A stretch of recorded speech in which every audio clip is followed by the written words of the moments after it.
এই ছোট্ট মেয়েটির সাথে এমন কিছু ঘটেছিল যার জন্য এক রাতের মধ্যে তাকে অন্য কোথাও আশ্রয় নিতে হয়।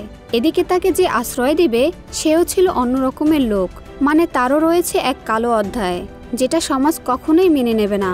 বন্ধুরা, চলুন জেনে নেওয়া যাক মেয়েটির সঙ্গে কি হয়েছিল আর সমাজ কেন এই মেয়েটিকে মেনে নেবে না। শুরুতেই আমরা ইয়ন নামে সিওল শহরের একজন দক্ষ পুলিশ অফিসারকে দেখতে পাই। পেশাগত জীবনে সে যতই দক্ষ হোক না কেন, তার ব্যক্তিগত জীবনে একটি গভীর রহস্য লুকিয়ে আছে, আর তা হলো ইয়ন একজন সমকামী। তার এই গোপন পরিচয় যখন সবার সামনে প্রকাশ পায়, তখন শাস্তি হিসেবে তাকে সিওল থেকে বদলি করে দেওয়া হয় একটি নির্জন পাহাড়ি এলাকায়। ইয়ন যখন সেই নতুন জায়গায় যাচ্ছিল, তখন হঠাৎ করে গ্রামের সামনে একটি মেয়ের গায়ে তার গাড়ির নোংরা জল ছিটকে যায়, যার ফলে মেয়েটির পোশাক নষ্ট হয়ে যায়। এটা দেখে যখন সে মেয়েটির কাছে ক্ষমা চাইতে যায়, তখন মেয়েটি পালিয়ে যায়। এই অদ্ভুত আচরণে ইয়ন কিছুটা অবাক হয়ে যায়। সে তখনও জানতো না যে এই পালিয়ে যাওয়া মেয়েটির সঙ্গে ভবিষ্যতে তার ভাগ্য জড়িয়ে যাবে। পরের দিন যখন ইয়ন গ্রামে টহল দিচ্ছিল, তখন সে আবার সেই মেয়েটিকে দেখতে পায়, কিন্তু এবার কিছু বকাটে ছেলে মেয়ে তাকে উত্ত্যক্ত করছিল।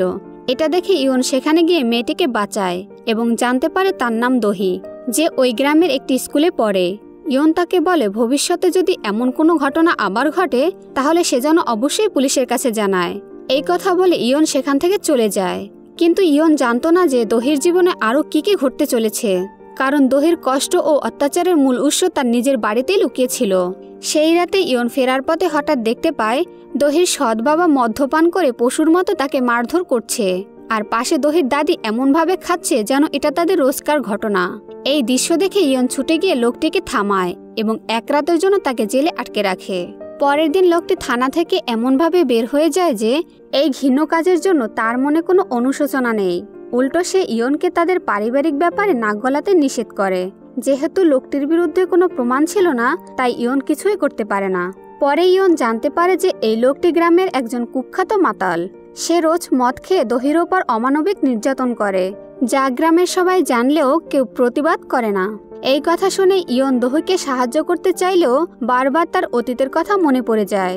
তার সমকামী পরিচয় প্রকাশ পাওয়ার পর তাকে কতটা লাঞ্ছনা সহ্য করতে হয়েছে, আর সিওলের মতো প্রধান শহর থেকে বদলি হতে হয়েছে। তখন সেই স্মৃতি তাকে তাড়া করে। সে ভাবে যদি তার এই সাহায্য করার মানবিক মনোবলকে মানুষ অন্যায়ভাবে নেয়, তাহলে কি হবে। এসব কারণে ইয়ন একা এবং মানসিক যন্ত্রণায় ভুগছিল, কারণ তার চাকরিটাই ছিল তার ব্যক্তিত্ব প্রকাশের সবচেয়ে বড় শত্রু। সে কারণে ইয়ন পানির ভিতরে মদ ভরে খেত, যাতে তার কষ্ট কেউ বুঝতে না পারে। ইয়ন আর দহির পরিস্থিতি প্রায় একই রকমের, যেখানে কেউ তাদের মন থেকে গ্রহণ করেনি বা তাদের কষ্টগুলো বোঝার চেষ্টা করেনি। কয়েকদিন পর ইয়ন খেয়াল করে যে দহি তার পিছু পিছু আসে। এরপর থেকে ইয়ন রোজ দহিকে তার বাড়ি পৌঁছে দিত, আর দহি নেচে নেচে তাকে ধন্যবাদ জানাতো। এটা ছিল দহির নিষ্পাপ মনের কৃতজ্ঞতা প্রকাশের একটি চেষ্টা। একদিন দহি ইয়নকে বলে তাকে যেন তার বাড়িতে আশ্রয় দেয়, কারণ সে আর সেই অত্যাচার সহ্য করতে পারছিল না। কিন্তু সমাজের বাঁকা চোখের ভয়ে ইয়ন তাতে রাজি হয় না। এরপর দহির দাদি তাকে মারতে মারতে বাড়ি নিয়ে যায়। কিছুদিন পরে দহির দাদির লাশ পাওয়া যায় পানির মধ্যে।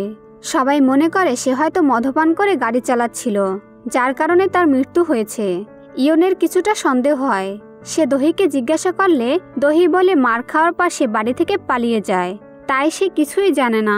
কিন্তু দহির বাবা দহিকে সন্দেহ করে এবং আবার তাকে প্রচুর মারধর করে। দহি আবারও ইয়নের বাড়িতে চলে আসে। বৃষ্টিতে দহির জামা ভিজে যায়, আর জামা পরিবর্তন করতে গিয়ে ইয়ন তার শরীরে নতুন অনেক ক্ষত দেখতে পায়। এই দৃশ্য দেখে ইয়নের মনে সমাজের আর ভয় থাকে না। সে শুধু এই নিরীহ মেয়েটিকে বাঁচানোর কথাই ভাবে। এরপর তারা একসাথে থাকতে শুরু করে। ইয়ন তাকে নতুন জামা কাপড়, একটি ফোন কিনে দেয়। দহি যেন ইয়নের কাছে এসে একটি নতুন জীবন ফিরে পায়। একদিন স্নান করার সময় দহি তাকে বলে ইয়ন তার জীবনের একমাত্র আলো, তাদের দুজনের জীবন সুন্দর হতেই যাবে। এমন সময় থানায় ইয়নের প্রাক্তন প্রেমিকা এসে হাজির হয়। এটা দেখে ইয়ন অস্বস্তিতে পড়ে যায়, আর দহির মুখে হিংসার ছাপ দেখা যায়। এরপর তাদের জীবনে কি হবে সেটাই দেখার বাকি। ইয়ন দহির সাথে একটা সুন্দর অধ্যায় শুরু করবে। এমন সময় তার অতীতে এসে ইয়নের দরজায় কড়া নাড়ে। এই হলো সেই মেয়েটি যার কথা প্রকাশ পেলে ইয়ন লোকলজ্জার ভয়ে তাকে ছেড়ে চলে এসেছিল। সেই রাতে তারা একসাথে একটি রেস্টুরেন্টে যায়, কিন্তু তাদের মধ্যে আগের সেই উষ্ণতা এখন আর নেই। মেয়েটি তাকে তাদের সম্পর্ক জোড়া লাগানোর কথা বললে ইয়ন তা রাজি হয় না। কিন্তু ফেরার পথে তাদের মধ্যে অনেক ঝগড়া শুরু হয় আর পুরনো সেই আবেগ আবার ইয়নকে কাবু করে আর তারা একে অপরকে চুম্বন করে। হঠাৎ সেখানে দহির বাবা এসে সবটা দেখে নেয় এবং মনে মনে ষড়যন্ত্র করতে থাকে। এটা দেখে ইয়ন আরও বেশি চিন্তায় পড়ে যায়। অন্যদিকে ইয়ন বাসায় এসে দেখে দহি তার পুলিশের পোশাকটি পরে বসে আছে। ইয়নকে দেখে সে তার কাছে গিয়ে মিনতি করতে থাকে যেন সে তাকে ছেড়ে না দেয়, কারণ ইয়নের প্রেমিকাকে দেখে দহি ভয় পেয়ে যায়। সে ভাবে ইয়ন তাকে ছেড়ে দিলে তাকে আবারও সেই পুরনো অত্যাচার সহ্য করতে হবে। পরের দিন দহির বাবাকে পুলিশ ধরে আনে অবৈধ অস্ত্র রাখার অভিযোগে। থানায় এসে দহির বাবা ইয়নকে গতকাল রাতে সেই ঘটনা নিয়ে হুমকি দেয় যে এই কথা সে সবাইকে বলে দেবে। এটা শুনে ইয়ন মনে মনে ভয় পায়, কারণ এটাই ইয়নের দুর্বল জায়গা।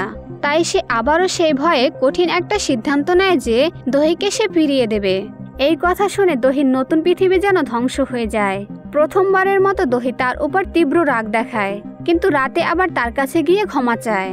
দহি বারবার মিনতি করলেও ইয়ন নিজের জীবন বাঁচানোর জন্য তাকে তার বাবার কাছে ফিরিয়ে দেয়, যা দেখে দহির জীবনের সব আশা যেন অন্ধকারে মিলিয়ে যায়। আবারও দহিকে সেই অত্যাচার সহ্য করতে হয়। কিছুদিন পর দহির বাবাকে পুলিশ আবারও ধরে নিয়ে আসে। অন্যদিকে ইয়নের মধ্যে অপরাধবোধ কাজ করছিল, তাই একদিন সে দহির জন্য খাবার নিয়ে যায়, কিন্তু পুলিশ এসে বলে দহির বাবা তার নামে শিশু নির্যাতনের অভিযোগ করেছে, যার কারণে ইয়নকে তদন্তের জন্য ডাকা হয়। অন্যদিকে দহিকে নিয়ে জিজ্ঞাসাবাদ করলে দহি ইয়নের সাথে থাকার জন্য তার নিষ্পাপ মানসিকতায় একটি ভুল কাজ করে। তারা একটি পুতুল রাখলে দহি সেই পুতুলের এমন সব অঙ্গভঙ্গি দেখায় যে তারা সবাই অবাক হয়ে যায়। দহি বুঝতেই পারেনি তার সরল মানসিকতা ইয়নের জীবন ধ্বংস করে দেবে। তার জবানবন্দির ভিত্তিতে ইয়নকে জেলে পাঠানো হয়। অন্যদিকে দহি জানতে পারে তার ভুলের কারণেই এখন ইয়ন জেলে, হয়তো তাকে সারা জীবন জেলেই থাকতে হবে। এটা শুনে সে প্রতিশোধ নিতে চায়। তার বাবাকে অতিরিক্ত মদ খাইয়ে ঘুম পাড়িয়ে দেয় আর নিজেই নিজের জামা ছিঁড়ে তার বাবার পাশে শুয়ে পড়ে। এরপর পুলিশকে ফোন করে চিৎকার করে এমন ভান করে যেন তার বাবা তার উপর অত্যাচার করছে। এটা শুনে পুলিশ সেখানে এসে হতভম্ব হয়ে যায়। তারা দহির বাবাকে গ্রেফতার করে। তখন তার বাবা দহির চোখে এক শীতল অনুভূতিহীন ছাপ দেখে, যা তাকে ভয় পাইয়ে দেয়। এরপর দহি পুলিশকে বলে সে আগে যা বলেছিল সব মিথ্যা, কারণ তার বাবা তাকে ভয় দেখিয়েছিল। যদি এই কথা সে না বলে তাহলে তাকে মেরে ফেলবে, তাই সে বাধ্য হয়েছিল। দহির কথা শুনে ইয়নকে ছেড়ে দেওয়া হয়, কিন্তু সে যখন জানতে পারে দহি কিভাবে তাকে বাঁচিয়েছে, তখন সে কল্পনাও করতে পারেনি যে দহি এত চালাক হতে পারে। তাকে দেখলে আসলে সেটা বোঝা যায় না। তখন ইয়নের সহকারী বলে দহি সাধারণত কোনো বাচ্চা নয়, সে জীবনে অনেক কষ্ট সহ্য করেছে, যার কারণে তাকে মাঝে মাঝে মনে হতো অনেক কষ্টে পুড়ে খাওয়া ছোট একটা দানব। এটা শুনে ইয়নের বুকে তীরের মতো বিঁধে। সে বুঝতে পারে দহিকে ছেড়ে গেলে সে সত্যি একদিন দানবে পরিণত হবে, কারণ এই সমাজই তাকে কষ্ট দিয়ে তৈরি করবে। দেরি না করে তখন ইয়ন ফেরত চলে আসে দহিকে নিতে। সে খুঁজতে খুঁজতে দহিকে যে জায়গায় পায়, সেই জায়গাটি হলো জীবনের দুটি রাস্তা, একটি নরকে নিয়ে যায় আর অন্যটি জীবনকে উপভোগ করতে শেখায়। তাই এবার ইয়ন একটি বড় সিদ্ধান্ত নেয়। সে লোকলজ্জা ভুলে গিয়ে নিষ্পাপ দহিকে দানব হওয়ার থেকে বাঁচাতে চায়। এটা যদিও তার জন্য সহজ হবে না, তবু সে দহিকে আর একা ছাড়তে চায় না।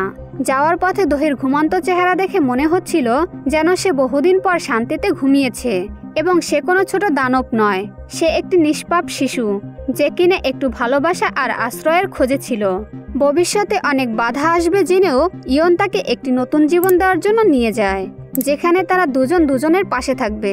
আর এভাবেই এখানে মুভিটি শেষ হয়ে যায়। তো বন্ধুরা, কেমন লাগলো আজকের গল্পটি অবশ্যই কমেন্ট করে জানাবেন। যদি ভিডিওটি ভালো লেগে থাকে তাহলে অবশ্যই চ্যানেলটি সাবস্ক্রাইব করবেন। ধন্যবাদ।